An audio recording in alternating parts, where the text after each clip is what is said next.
ما لقيتش حاجه تعجبك؟ ما لقيتش حاجه يعني؟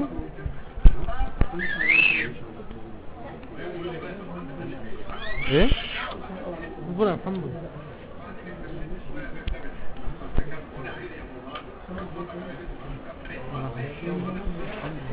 مش هتجيب حاجه ولا ايه؟ هتجيب حاجه ولا مش هتجيب؟ غالية غالية بس عنده الشركات ايه كويسه؟ طب ما جبتش ليه؟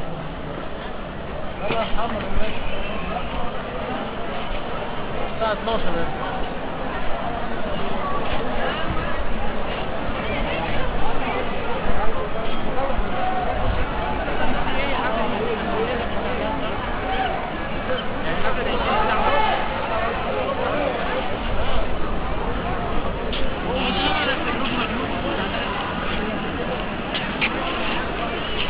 خبط في الناس كده يا محمد. خبط في الناس ليه؟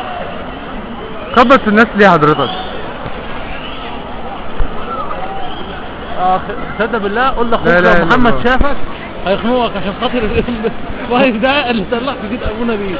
والله؟ والله قول لاخوك لو محمد شافك هيخنقك. اصل في شباب حلوه بنحب نعمل معاها تعارفات جديده ونحب نعمل معاها مشاركات ونحب نعمل معاها مشاركات ونحب نتعرف على ناس جديده وافكار جديده.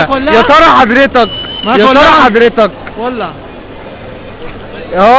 حضرتك جاي تهيس بقى في وسط البلد. نعم يا اخويا. تفرقع الصواريخ. نعم يا سيدي. يلا طيب هنشوف دلوقتي معانا، ثواني خليكم معانا يا اعزائي المشاهدين، هنشوف صاروخ جميل جدا بيفرقع. خليكم معانا يا ريت نتفرج سوا مع بعض. بص عشان ثواني يلا بعد اذنك عشان احنا على الهوا. اصبر عشان الناس. طب تعال حضرتك في حته زحمه عشان نبقى كده في اللذيذ.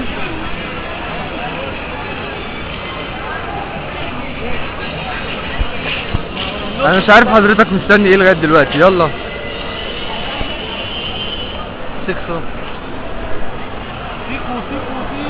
حضرتك هتفرقع الصاروخ ولا حضرتك؟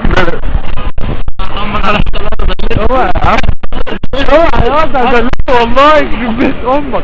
هذا اللي دلت خلاص دلت. طيب هنفرقع الصاروخ. لا دلت. طب هنفرقع الصاروخ. لا دلت.